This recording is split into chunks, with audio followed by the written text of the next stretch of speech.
한번 우리 제목 한번 읽어보겠습니다. 시작. 기다림의 축복이다. 최근에 보면 우리가 사는 세상이 굉장한 급속도로 굉장히 많이 변해지고 있습니다. 서울에서 부산까지 30분 만에 갈 수 있다라는 그런 첨단 기기들이 지금 막 만들어지고 있고요. 일반인들은 이제 얼마 머지않아서 달에 갈 수 있는 그런 날들이 이제 점점 오고 있습니다. 우리의 또 일자리도 또 문제가 되고 있죠. 인공지능이 만들어지고 자동화 기기들 때문에 사람들이 하는 일들이 점점 줄어들고 있습니다. 그래서 사람들을 대신해서 하는 그러한 직업들이 만들어지고 있고요. 우리 사람이 할 수 있는 그 직업이 점점 줄어들고 있습니다. 그래서 사람들이 점점 미래에 대해서 낙관적이 아니라 비관적으로 보는 사람들이 많아지고 있습니다. 어떤 책에 보면 비관이 만드는 공포, 낙관이 만드는 희망이라는 책이 있습니다. 이 책의 저자가요, 이 낙관적인 상상력 없이는 인류의 진전은 없다라고 이야기합니다. 이 말은 우리가 너무 지나치게 미래에 대해 낙관적으로 보는 것도 문제이지만 그렇다고 너무 비관적인 시각으로 미래를 보는 것도 문제가 있다라는 그런 이야기입니다. 여러분들은 우리 미래에 대해서 또 여러분들의 앞날을 위해서 또 앞날에 대해서 어떻게 보고 있습니까? 혹시 우리의 미래를 비관적으로 보고 있지는 않습니까? 그래서 미래를 생각하면 어떤 과도한 어떤 이 불안감 때문에 여러분들이 지금 하루 사는 것이 좀 힘든 삶을 살아가고 있지는 않은지 한번 돌아볼 수 있는 시간이 되었으면 좋겠습니다. 오늘 본문 말씀을 보게 되면 우리가 지금 느끼는 어떤 염려와 근심, 걱정하고는 비교도 할 수 없을 정도로 힘든 상황 속에 놓여있는 인물이 등장합니다. 오늘 어떤 인물이 등장했습니까? 바로 시몬이라는 인물입니다. 아마 많이 여러분들이 보았던 또 들었던 인물 중에 하나가 이 시몬일 겁니다. 근데 이 시몬을 여러분들이 자세하게 살펴보면 우리보다 더 힘든 상황 가운데 살았던 사람이 바로 이 시몬입니다. 왜 그러냐면 지금 이스라엘이 어느 나라의 식민지를 통치를 받고 있죠? 네, 로마입니다. 그 전에는 그리스였습니다. 그리스의 식민지였다가 또다시 로마의 식민지 가운데 살아가고 있는 상황입니다. 우리도 일제의 식민지를 경험했잖아요. 지금 수십 년이 지났는데도 불구하고 그 상처가 아물어지지 않으니까요. 계속해서 끊임없이 그거 가지고 싸우고 있습니다. 여러분, 이 정도로 이 식민지의 어떤 이런 영향을 받은 나라는요, 상처가 많을 수밖에 없습니다. 또 영적으로는 어떤 상황이었냐면 마태복음 바로 전에 구약성경 마지막에 이 말라기서가 나오죠. 이 말라기 선지자 이후에 이 마태복음까지의 이 공백이 무려 400년입니다. 다시 말하면 하나님께서 이스라엘을 향해서 400년 동안 아무런 말씀도 하지 않으셨어요. 한마디도 하지 않으셨다는 거예요. 여러분, 이스라엘 백성은요, 하나님이 끊임없이 인도하시고 하나님이 때때마다 말씀하여 주시고 선지자나 왕이나 제사장들을 통해서 이끌었던 민족 중에 하나가 바로 이 이스라엘 민족입니다. 근데 지금 400년 동안이나 아무런 하나님의 음성이 들리지 않는 거예요. 어떤 예언자를 통해서도 아무런 말씀을 하시지 않는 겁니다. 제사장들을 통해서도 하나님이 말씀하시지 않는 거예요. 여러분, 이것이 진짜 심각한 상황입니다. 여러분, 지금 이러한 상황 가운데 놓여져 있는데 이 이스라엘 사람들이 어떻게 했냐라는 거예요. 하루하루 살아가는 것이 굉장히 힘들었을 거라는 거예요. 미래에 대한 어떤 이런 그 낙관적인 어떤 뭔가 긍정적으로 볼 수 있는 여지가 하나도 없는 상황 가운데 살았던 게 바로 이 시므온이에요. 여러분, 그 당시 이스라엘의 대부분 사람들의 생각이 뭐냐? 아, 하나님이 우리를 잊으셨구나. 하나님이 우리를 버리셨다. 대부분의 이스라엘 사람들이 그렇게 생각했어요. 하나님이 우리를 버리셨고 하나님이 우리를 잊으셨기 때문에 지금 말씀하시지 않는 거다. 하나님이 우리를 포기하셨다. 이렇게 말씀하고 생각하고 있었다는 것입니다. 여러분, 지금 하나님께서 우리에게 말씀하지 않는 이유가 분명히 있을 것이라고 생각하는 그 사람들이 있었다는 거예요. 중요한 것은 그러는 사람들이 있었지만 비관적으로 세상을 보는 사람들도 있었지만 하나님이 지금 말씀하지 않는 이유가 분명히 있구나 라고 생각하는 사람들이 있었다는 거예요. 이런 사람들이 모여서 신앙생활을 한 것이 바로 메시아 대망사상이라고 합니다. 메시아 대망사상. 이게 뭐냐? 하나님께서 하나님의 때에 백성에게 하나님께서 반드시 메시아를 보내주실 것이라고 믿는 사람들, 이 사람들을 메시아 대망 사상 가운데 살아가는 그런 신앙이구나라고 이야기를 했습니다. 여러분, 중요한 것은 그래서 그 메시아가 오셔서 지금 현재 자기들이 당하고 있는 그 고통을 해결해 줄 것이라는 것을 믿었던 사람들입니다. 여러분, 그런데 중요한 것은 이러한 신앙을 가진 사람들이 많았을까요? 적었을까요? 예수님, 하나님이 메시아를 보내주셔서 우리의 힘든 상황을 반드시 이기게 해주실 거야, 우리를 구원해 주실 거야, 이런 생각을 하신 한 사람들이 그 당시에 많았을까요? 적었을까요? 네, 굉장히 적었습니다. 대부분 400년 동안 말씀하시지 않는 하나님이 우리를 떠나보내셨고 우리를 버리셨다라고 생각하는 사람들이 대부분이에요. 여러분, 그런데 얼마 되지 않지만 하나님께서 이 메시아를 보내주시겠다고 하신 이 약속의 말씀을 굳게 붙들고 신앙생활을 하는 신앙인들이 그 당시에도 있었어요. 많진 않았지만, 비록 소수이지만 그 사람들이 그 당시에도 있었다라는 겁니다. 잘 보십시오. 하나님은 그 소수의 사람을 가지고 하나님의 나라를 움직이세요. 많은 다수를 사용하시는 게 아니고요, 소수를 사용하십니다. 저는 정말 간절히 원하는 것은 그 소수 안에 우리 교회, 또 저와 여러분들이 포함되기를 원하는 거예요. 저는 가끔씩 보면 여러분들이 교회에 못 나오시고 나름대로 신앙생활을 못하는 것에 대해서 저에게 굉장히 미안해하시는 분들이 있더라고요. 너무 감사해요, 그런 걸 보면. 저에게 그런 생각을 많이 하고 있다는 게. 근데 정말 죄송하지만요, 저는 그렇지 않습니다. 저는 여러분들이 이곳에 한 명도 나오지 않아도 저는 하나님께 예배 드릴 수 있고 하나님께 예배할 수 있는 상황이 되고 하나님께 예배를 드릴 수 있는 예배자로 살아가는 것만으로도 저는 진짜 감사해요. 왜냐하면 그럴 수 있는 환경이 제 주변에 놓여져 있거든요. 그러니까 저한테 미안해하지 마시고요, 진짜 미안해하실 분은 누굴까요? 하나님입니다. 하나님. 저한테 못 얻어서 미안해, 그 말 할 거 한 개도 없습니다. 괜찮습니다. 저는 정말 하나님 앞에 미안해하시고, 중요한 것은 그런 소수의 사람들을 하나님이 반드시 사용하신다.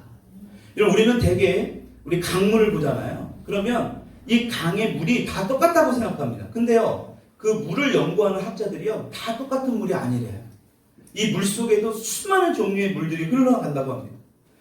이 한여름에 땡볕이 비치는 그 물을 보십시오. 겉을 만지면 어떻습니까? 물이 차갑지 않고 미지근합니다. 그렇죠? 근데 깊은 곳에 흐르는 물을 보십시오. 엄청나게 차가워요. 근데 그 깊이 흐르는 그 물이 진짜 강이 되는 그런 원동력이 되는 물이라는 것입니다. 오늘 이 등장하는 이 시몬이라는 사람이 바로 이 깊이 흐르는 물과 같은 그런 사람이었다는 거예요. 한여름 아무리 뜨겁게 비치는 그 햇빛의 영향을 받지 않고 하나님을 향해 아주 깊은 곳에서 유유히 아주 조용히, 겉에 볼 때는 아무렇지도 않아 보여요. 조용히 물이 흘러가는, 하나님을 향해 계속해서 흘러가는 그 사람이 바로 누구냐? 바로 시몬 같은 사람. 저는 여러분들이 이 시몬이라는 인물이 성경에 그렇게 많이 나오진 않지만 정말 시몬과 같은 신앙인의 삶으로 살아갈 수 있기를 저는 간절히 기도해요. 여러분, 이러한 시몬을 성경은 뭐라고 말씀하십니까? 25절을 보니까 그 시몬을 이렇게 말씀합니다. 이스라엘의 위로를 기다리는 자다.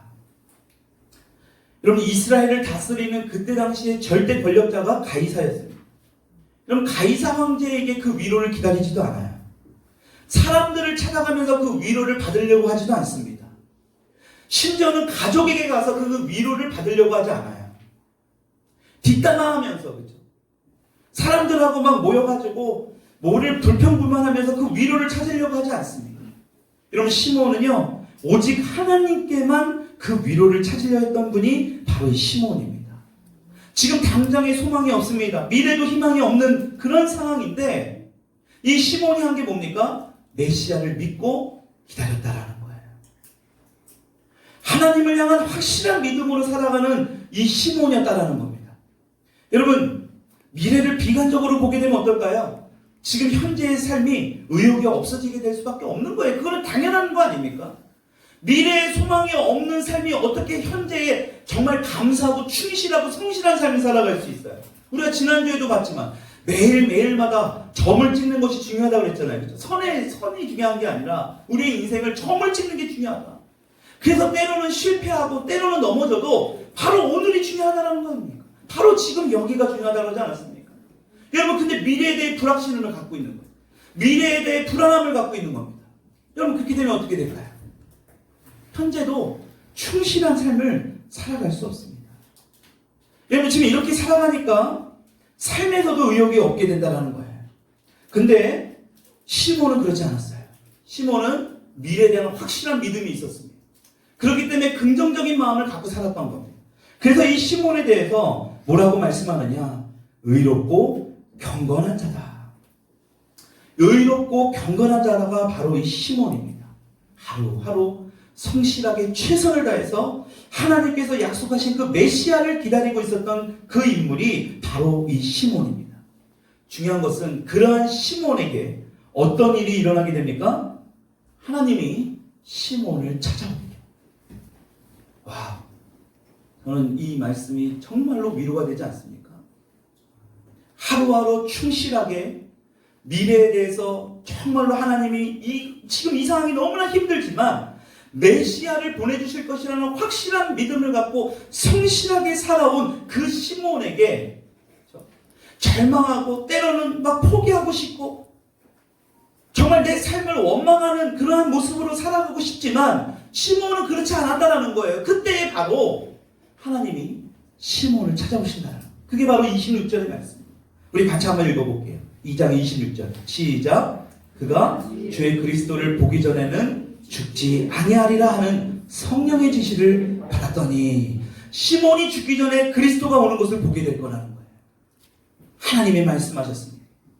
여러분, 이렇게 시몬에게 말씀하시는 하나님의 말씀에 더더욱 시몬은 뭘까요? 확신을 가지고 이 메시아를 기다리게 됩니다. 여러분, 이렇게 어떻게 됩니까? 마침내 메시아가 오셔요. 그 아기 예수가 성전에 들어오는 걸 보니까요, 여러분, 이 시몬이 어떻게 합니까? 단번에 알아보고. 여러분, 예수님도요, 우리가 간절히 찾고 기다리고 구했을 때에 오늘도 이 메시지가, 주님의 메시지가 귀에 들리게 되는 거예요. 하나님의 임재 가운데 늘 주님의 임재 안에 구하며 임재 가운데 살아갔던 이 성도들이 주일날 와서 예배를 드릴 때에 찬양을 할 때 주님의 임재가 느껴진다는 거예요. 여러분, 시몬은요 늘 그 메시아를 기다렸습니다. 아기의 모습으로 오신 그 예수를요 단번에 알아보게 됩니다. 그 단번에 알아보고 이 시몬이 어떻게 합니까? 그 아기를 안고 하나님께 찬송해요. 그 내용이 바로 2장 29절 32절까지의 말씀이에요. 29절 32절의 말씀 우리 같이 한번 읽어볼게요. 시작. 주제여 이제는 말씀하신 대로 종을 평안히 놓아주시는도다. 내 눈이 주의 구원을 보았사오니 이는 만민 앞에 예비하신 것이요 이방을 비치는 빛이요 주의 백성이 이스라엘의 영광이니이다. 하나님을 지금 찬송하는 거예요. 지금 시몬이요 그렇게 자신이 바라고 바랐던 그 메시아가요 다른 사람들은 알지 못했습니다. 이분이 메시아인지 몰랐던 거예요. 왜 그랬을까요? 별 관심 없는 겁니다. 하나님이 우리 버리셨는데 뭐. 시몬은요 단번에 알아본 거예요. 다른 사람들은 하나님이 우리를 버리셨다 이미 포기하고 낙심했지만 시몬은 전혀 다른 모습으로 지금 하나님 앞에 찬양하고 있다는 거예요. 마치 한여름에 위에는 엄청나게 뜨거운 햇살로 그 물이 변해서 미지근한 물이 됐지만 깊은 곳에 흐르는 물처럼 묵묵하게 그 물이 흘렀던 그 물처럼 하나님을 신뢰하면서 이스라엘의 위로를 끝까지 기다렸던 그 시몬이 지금 메시아를 만나게 됐다는 거예요. 여러분, 그래서 신앙은 무엇이냐? 바로 기다리는 거예요. 한번 따라해 봅시다. 신앙은 기다리는 것이다. 한 사람이 안 따라했어요. 신앙은 기다리는 것이다. 굉장히 중요해요. 기다리는 게 굉장히 이렇게 중요합니다. 여러분, 그래서 지금 우리가 살아가는 이 세상에서 올바른 신앙인의 모습은 뭐냐? 당장에 오늘 이 모습에 가지고 어떤 결과를 가지고 어떤 기도가 응답이 안 됐다고 해서 우리의 마음을 금방 저버리고 하나님이 날 버렸구나, 우리를 떠나셨구나 그러는 게 아니라요. 기다리는 거예요. 기다리는 거예요. 하나님의 말씀을 붙들고 기다리는 거예요. 인내하는 겁니다. 성경을 보십시오. 예수님의 제자들이 예수님께서 부활하시고 하늘로 승천하신 그 이후에 이들의 삶들을 보세요. 이들이 교회에 초속이 됐던 거예요. 솔직히 지금 저와 여러분들의 이 신앙 상태로는요, 이미 다 배교했을 거예요. 예수님 안 믿을게요. 더 이상. 괜찮아요. 저 여기 살려만 주세요. 아마 거의 다 그랬을걸요. 여러분, 예수님의 제자들 보십시오. 이들의 삶이 평탄하진 않았습니다. 이들의 삶이 예수를 믿고 더 큰 궁궐에서 살지 않았고요. 더 좋은 자에 살지 않았고요. 더 많은 돈을 얻지 않았다는 것을 여러분들을 주목하고 한번 보십시오. 여러분, 신앙은 뭐냐? 한자의 신앙의 뜻이 뭐냐? 믿을 신자의 우러를 앙이에요. 든든히 바닥에 우리의 발을요, 초석같이 굳게 묶고요, 눈을 들어 하늘 향해 보라는 거예요. 그게 바로 뭐예요? 신앙입니다. 여러분, 땅을 단단하게 굳게 땅에 발을 우리가 박아놓으면 굳게 디디면 어떻습니까? 요동치지 않는 거예요. 어떤 환경에도 내 기도의 응답이 당장에 들어지지 않았다 하더라도요, 그것에 굴하지 않는 겁니다. 그래서 지난주에도 우리가 그런 말씀을 드렸잖아요. 우리의 인생은 선이 아니라 점들의 연속으로 봐야 된다. 하루하루 최선을 다하면서 찍힌 점들이 모여서 마침내 뭐예요? 끝은 반드시 하나님의 승리로 끝난다는 사실, 그것을 믿어야 된다는 거예요. 그래서 여러분, 이 역사의 끝도 결국 하나님의 영광으로 끝나게 됩니다. 제가 확실하게 예언할게요. 저는 예언자도 아닙니다. 예언의 은사도 없는 것 같습니다. 근데 제가 여러분들에게 다놓고 말씀드립니다. 이 역사의 끝은 하나님의 영광으로 끝나게 된다. 여러분, 이것을 보는 것, 그게 바로 믿음이에요. 그렇다면 이 기다림에 지치지 않고 끝까지 잘 기다릴 수 있으려면 어떻게 해야 되는가? 첫 번째, 기다림은 하나님의 약속을 믿는 것이다. 기다림은 뭐라고요? 하나님의 약속을 믿는 것이다. 뭐를 믿는다고요? 하나님의 약속. 하나님의 약속하신 것은 반드시 이루어진다는 것을, 그것을 믿어야 돼요. 그래서 이사야서 11장 1절의 말씀 우리 같이 한번 읽어봅시다. 시작. 이새의 줄기에서 한 싹이 나며 그 뿌리에게 결실하실 것이요. 여러분, 예수님께서 이 땅에 오시기 전에 무려 몇 년 전에 하나님께서 이사야 선지자를 통해서 약속하신 말씀인지 혹시 아십니까? 무려 800여 년 전이에요. 800년 전. 800년 전에 우리에게 약속하신 말씀이라는 겁니다. 그러면 약속의 말씀이 내 살아있을 때까지는 전혀 이루어지지 않겠네. 여러분, 몰라요, 그거는. 중요한 것은 여기에 핵심은 뭐냐? 횟수가, 그 연수가 중요한 게 아니고요, 하나님의 약속하신 말씀은 반드시 이루어진다는 거예요. 하루가 1000년 같고 1000년이 하루 같은 분이에요. 오늘 이 순간에 우리가 예배를 드릴 때 주님이 영광의 모습으로 다시 하늘로 승천하신 그 모습으로 다시 오신다는 그 주님이 오실 수도 있어요. 저와 여러분들이 정말 하나님을 찬양하고 하나님께 기도하며 뜨거운 눈물을 흘릴 때에 주님이 다시 오실 수 있습니다. 근데 중요한 것은 그렇지 않은 모습으로 있을 때 주님이 오실 수도 있다는 것입니다. 여러분, 그 메시아이신 예수님 반드시 우리 가운데 보내주시겠다라고 800여 년 전에 말씀하셨어요. 여러분, 그리고 그 십자가에 죽으시고 3일 만에 부활하셔서 하늘로 승천하신 예수님을 지켜보는 그 제자들에게 사도행전 1장 11절에 또다시 이렇게 말씀하고 있습니다. 천사들을 통해서 말씀하는 거 같이 한번 읽어볼게요. 시작. 이르되 갈릴리 사람들아 어찌하여 서서 하늘을 쳐다보느냐? 너희 가운데서 하늘로 올려주신 이 예수는 하늘로 가심을 본 그대로 오시리라 하였느니라. 아멘. 여러분, 최초로 예수님이 말씀하신 거, 이 땅에 다시 오시겠대요. 어떻게 오시겠다고요? 하늘로 올려주신 지금의 이 모습 그대로 다시 오시겠다는 거예요. 우리 예수님은 다시 오십니다. 여러분, 이 땅에 다시 오실 예수님을 믿으십니까? 여러분, 예수님께서 다시 오신다는 이야기를 하면 자꾸 우리는 이단으로 생각해요. 이 이단 애들이 이걸 사용했거든요. 여러분, 재림은요 이단 것이 아닙니다. 우리와 같은 정통교회의 신앙 고백이 바로 재림이에요. 다시 오실 예수님이에요. 우리가 사도신경도 고백했지 않았습니까? 산자와 죽은 자를 심판하러 오시리라. 다시 오신다는 거예요. 여러분, 그래서 기다림에 지치지 않고 잘 기다리려면 이 약속의 말씀, 하나님이 다시 오신다, 예수 그리스도가 다시 오신다는 이 약속의 말씀을 믿는 것이 너무나 중요하다. 자, 두 번째로 지치지 않고 잘 기다리려면 어떻게 해야 되는가? 하나님의 때가 있음을 믿는 것이. 하나님의 때. 항상 제가 이런 말씀을 드립니다. 하나님의 시간, 카이로스. 우리의 시간 크로노스가 아닌 카이로스예요. 우리는 자꾸 크로노스로 생각하려고 하니까 하나님의 시간이 무엇인지를 구별을 못합니다. 여러분, 내 때도 아니고 인간의 때도 아니고 하나님의 때예요. 여러분, 시몬을 보십시오. 하나님의 때를 알은 거예요. 시몬은요, 지금 의롭고 경건한 자라는 거예요. 여러분, 의롭고 경건할 수 있으면요, 어떻게 해야 될까요? 기도는요, 기본입니다. 의롭고 경건한 모습으로 살아가려면요, 기도는 아주 기본이에요. 찬양, 말씀, 예배, 기본입니다. 여러분, 지금 하나님의 때를 잘 분별하기 위해서는요, 이 시몬과 같이 말씀, 기도, 예배, 이건 아주 기본이 된다. 이 훈련이 시몬은 너무나 잘 돼 있었던 거예요. 여러분, 중요한 것은 그때에 하나님이 움직이시고 일하셨다는 거예요. 문제는 뭐냐? 그때가 되지 않으면 하나님은 일하지 않았어요.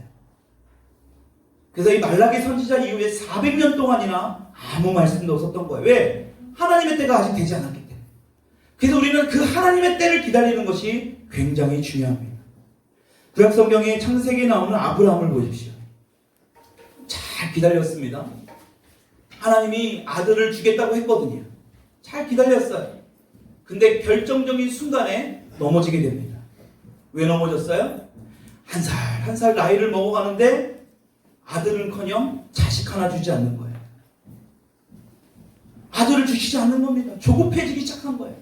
아니, 하나님께서 아들을 주시겠다고 했는데 주시지 않으니까요. 아브라함의 마음이 지금 막 조급해지기 시작하는 거예요. 더 늙어지면 뭐 아들뿐만이 아니라 애도 낳을 수 없는 상황 가운데 놓여져 있는데 어떻게 되는 거예요?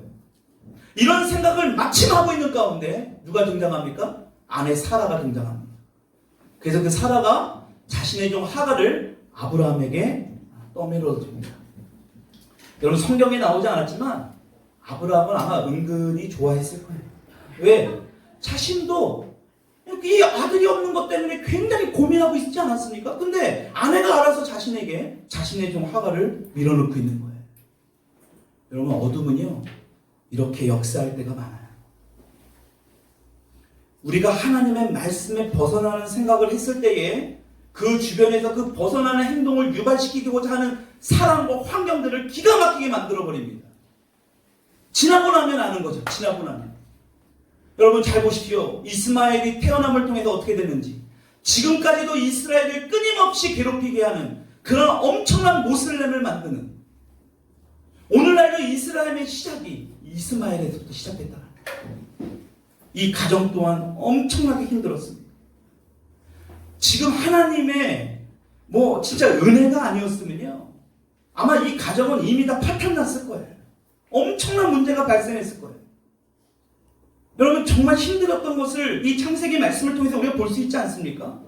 여러분, 이 가정 가운데 하나님이 역사하지 않았다면 아브라함의 가정은 이미 다 끝났을 거예요. 아마 창세기에서 없었을 거예요. 이 인물, 실패한 인물이 됐을 겁니다. 왜 이런 일이 일어날 뻔했습니까?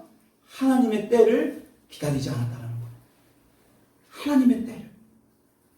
여러분, 하나님의 때는 반드시 오게 되어 있습니다. 한번 따라합시다. 하나님의 때는 반드시 온다. 반드시 와요. 우리 인생 속에서도 하나님의 때가 반드시 옵니다. 하나님은 지금도 우리의 뜻이 아닌 그 하나님의 방식대로 하나님의 때를 지금도 만들고 계세요. 그러니까 우리가 할 일은 뭘까요? 절대로 조급해 마음 먹지 말고 하나도 없어요. 조급해할 게 하나도 없다는 거예요. 낙심할 것도 없고 지금 일어나는 어떤 현상 때문에 내 마음을 뺏길 이유가 하나도 없다는 거예요. 여러분, 그게 잘 안 되잖아요. 그러니까 자꾸 공동체가 모이는 거예요. 자꾸 기도해야 된다는 거예요. 저는 오늘 이 메시지를 통해서 혹시라도 불안해하고 지금 현재 일어나는 여러 가지 때문에 낙심하는 분들이 다시 회복될 수 있기를 주님의 이름으로 축원합니다. 왜? 이게 말씀의 능력이에요. 그게 아니면 말씀은 살아있는 게 아니죠. 이미 죽은 말씀입니다. 여러분, 그래서 갈라디아서 6장 9절에 이렇게 말씀합니다. 같이 한번 읽어볼게요. 시작. 우리가 선을 행하되 낙심하지 말지니 포기하지 아니하면 때가 이름에 거두리라. 아멘. 낙심하지 말고 포기하지 말라. 왜 낙심하지 말고 포기하지 말라고 합니까? 때가 이르면 거두게 될 거라는 거예요. 때가 이르면, 하나님의 그 때가 되면 우리는 무엇을 하면 됩니까? 그때까지 악을 행하지 말고 선을 행하라. 악을 행하지 않고 선을 행하면 반드시 하나님의 때에 그것을 이루게 된다는 거, 거두게 된다는 거. 마지막으로 지치지 않고 끝까지 잘 기다리기 위해서는 이 기다림의 끝에는 반드시 하나님의 승리가 있다는 사실을 믿는 거예요. 하나님의 승리. 여러분, 이것에는 두 가지가 중요한 부분이 있습니다. 첫 번째로 내 인생 속에 하나님은 반드시 승리를 거둘 거라는 거예요. 다른 것이 아니라 내 인생이에요. 내가 승리를 거두는 것이 아니라 하나님이 나를 통해서 내 인생에서 승리를 거둘 거라는 거예요. 그러니까 내가 아니에요. 하나님이 나를 통해 역사하는 거예요. 하나님이 나를 통해. 그러니까 자연적으로 뭡니까? 내 인생도 반드시 승리하게 될 거라는 거예요. 두 번째는 이 역사 속에서 하나님이 결국 승리를 거두게 될 거라는 거예요. 반드시. 여러분, 역사는 누가 만들어 갈까요? 우리는 흔히 사람이 만들어 간다고 합니다. 우리가 수없는 역사를 지금도 찍어가고 있는 거잖아요. 지금 이 순간도 역사를 만들어가고 있는 겁니다. 계속해서 이 순간은 과거로 지나가니까요. 여러분, 근데 이 역사를 누가 만들어가냐요? 누가 만들까요? 하나님이 만드시는 겁니다. 우리 눈으로 볼 때는 사람들이 역사의 한 편을 만들어간다고 생각하지 않습니까? 그래서 막 그런 얘기 하잖아요. 아, 역사의 한 편을, 역사의 도장을, 역사의 한순간을 찍는 아주 위대한 순간입니다. 우리 눈에는 그렇게 보이는 거예요. 근데 중요한 것은 역사는 우리 눈에 보이지 않는 하나님이 만들어 가신다. 역사를 만들어가는 주체는 바로 하나님이에요. 그런데 이 역사를 주관하시고 지금도 만들어 가시는 이 하나님께서 과연 이 역사를 파멸시키겠냐는 거예요. 파괴시키겠냐는 거예요. 절대 그럴 수 없습니다. 하나님이 역사의 주관자인데 하나님이 역사를 파괴시킨다고요? 여러분, 절대 그럴 수 없다는 거예요. 여러분, 태초에 하나님이 천지를 창조하셨잖아요. 그렇죠? 근데 이 천지 창조가 결국에 우리 죄로 인해서 다 오염됐습니다. 다 부패가 된 거예요. 여러분, 그런데 우리 주님은요, 이 오염된 천지를 다시 고치고 새롭게 하여서 마지막 어떤 역사의 세계를 완성시킬 자신감이 있으셨던 거예요. 여러분, 그랬기 때문에 에덴 동산에도 뭐를 놨습니까? 거기다가 선악과를 놔주신 거예요. 한복판에 과감하게.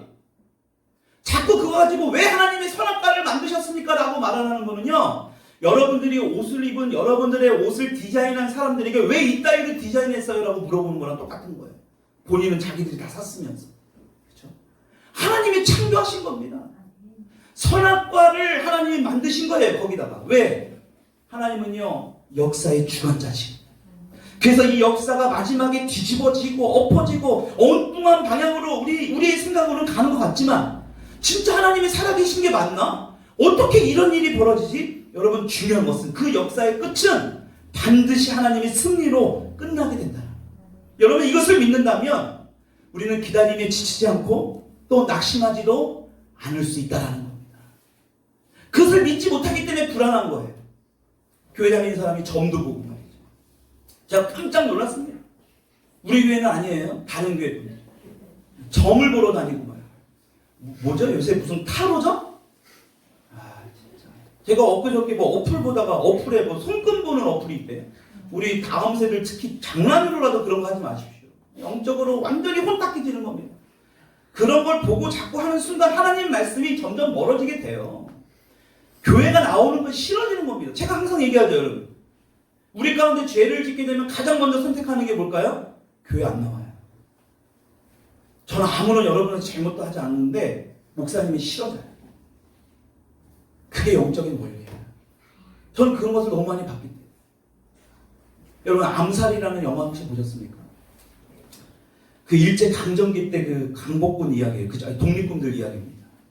여러분, 처음에 독립군으로 막 활동하다가 나중에는 이게 배신한 인물이 나오죠. 영석진, 그렇죠? 이정재라는 인물이 나옵니다. 저는 좀 비슷하게 생긴 그 영화 배우지 않습니까? 잘생기고. 예. 근데 이 사람이 처음에는 광복군으로 열심히 독립군으로 활동을 했어요. 근데 이분이 이제 그 일본 사람에게 잡혀가서 이 독립군을 이제 네가 이제 배신해라. 차라리 앞잡이를 해라 일본에. 그래서 이 사람이 결과적으로는 그 고문에 못 이기고 앞잡이가 됩니다. 아 근데 진짜 정말 대단하지 않습니까? 그 당시에 이 독립군들 보면 그 고문을 이겨내고 끝까지 진짜 버티신 분 보면 대단한 것 같아요. 저는 이 영석진이라는 사람이 이해가 될 것 같아요. 그런 모진 고통을 당하는데 어떻게 그걸 잘 이길 수 있었을까? 참 대단한 인물이지 않습니까? 그 당시에 독립군들이. 근데 어쨌든 이정재는요 결국에는 배신자가 됩니다. 여러분 그래서 해방이 되고 나서 그 안옥윤이라는 여자가 나오죠. 누구죠? 그게 전지현인가요? 네, 안옥윤이라는 배우가 나와서 마지막으로 이 독립군에게 임시정부에서 받았던 마지막 지령을 수행하게 됩니다. 그러면서 영석진과 마지막에 이제 조우하게 되죠. 만나게 돼요. 근데 그 영석진에게 이 안옥윤이 묻습니다. 왜 동지를 팔았나? 근데 이 이정재가 이제 총을 겨누고 있는 그 안옥윤에게 이렇게 말을 합니다. 몰랐으니까. 해방이 될 줄 몰랐으니까. 알았다면 내가 그렇게 했겠나. 그럼 제가 이 메시지를 오늘 준비하면서 그 영화가 제 머릿속을 다 스치고 지나가는 거예요. 이 영석진이라는 사람은 뭡니까? 해방이 될 것을 몰랐다는 거예요. 그러니까 배신한 거예요. 그러니까 그 일본 사람들에게 회유를 당한 거예요. 오히려 이 독립군을 잡아다가 죽이는 그런 앞잡이 노릇을 했다는 것입니다. 이 영석진이라는 사람, 일본으로부터 해방날 날이 이루어지지 않을 것이라고 생각했다는 거예요. 여러분 그러니까 어떻습니까? 일본군과의 싸움 자체가 너무나 힘들고 헛된 것이라고 생각한 거예요. 자신이 지금 광복이 되지 않을 거라고 생각했기 때문에 일본군과 싸우는 자신의 어떤 독립군으로서의 삶이 너무나 힘들었던 거예요. 그게 헛되다고 생각한 겁니다. 여러분 그러니까 의로운 길을 가기 위해 열심히 독립운동을 했지만 결국 중간에 포기하고 말았다는 거예요. 여러분 오늘은 대림절 첫째 주예요. 이 대림절이라는 게 예수님께서 이 땅에 오신 그 성탄절을 감사하는 마음에서 4주 전의 그 주일을 기념하는 주일입니다. 그래서 이 대림절이요 기다릴 때 올인이에요. 오시기를 기다린다는 뜻이에요. 누가 오기를 기다립니까? 2000년 전에 시므온이 예수님을 기다렸듯이 우리도 지금 이 세상에 살아가면서 주님께서 반드시 다시 오신다는 사실, 여러분 이것을 믿고 그분을 기다리는 훈련을 하는 절기가 바로 대림절이에요. 그래서 대림절 주간에는요 어떤 교회를 보면요 교회에 딱 정시가 되면 출입을 문을 잠가버려요. 이 대림절 주간만큼은 더 심지어는 박수도 안 쳐요. 경건하게 예배하고 하겠다라는 거예요. 근데 우리는 뭐 그렇게까지 하고 싶지는 않아요. 중요한 것은 이 대림절의 그 깊은 의미를 우리가 기억해야 된다는 거예요. 여러분 오늘 우리 가운데도 이 영석진의 모습처럼 예수님께서 다시 오실 것을 기다리지 못하고 포기하려고 하는 분들이 혹시 있지 않습니까? 내 마음 가운데 주님이 분명히 다시 오신다고 했는데 지금 내 삶에 어떤 신앙의 모습으로 살아가는 게 너무 힘들다고 여겨지는 분들이 혹시 있지 않습니까? 중요한 것은 뭐냐? 우리 주님은 반드시 다시 오신다는 거예요. 반드시 다시. 그러니까 우리가 할 건 뭘까요? 절망하지 말고 끝까지 주님을 기다릴 수 있는 그 은혜를 달라고 기도해야 된다. 반드시 다시 오십니다. 여러분 그때가 돼서 성경에는 이렇게 말씀을 해요. 슬피 이를 가는 자가 있다. 슬피 울면서 이를 박박 가는 자가 있다. 여러분 우리가 이를 어떨 때 갈죠? 억울하고 원통할 때 가요. 그때가 올 것이라고 분명히 성경은 말씀하고 있습니다. 저는 목사로서요. 저는 다른 것이 없습니다. 주님 앞에 갔을 때, 야, 왜 그 종은 나한테 오지 못했냐? 왜 그 종은, 왜 내가 재림했을 때 기쁨으로 나를 맞이하지 못하게 했느냐? 저는 그 소리 듣는 것이 제일 제가 두려워요. 주님 앞에 갔을 때 제가 해야 될 일이 그것이지 않습니까? 여러분들도 아버지로서, 어머니로서, 또 직장에서 일터에서 여러분들의 역할이 있듯이 제가 하는 역할은 바로 그런 역할입니다. 정말 주님이 다시 오실 때에 기쁨으로 주님 앞에 저와 함께 기쁨으로 주님을 맞이할 수 있는 우리 더일교회 성도님들이 다 될 수 있도록 이 대림절 기간 동안에 특별히 기도와 말씀으로 승리할 수 있기를 주님의 이름으로 축원합니다.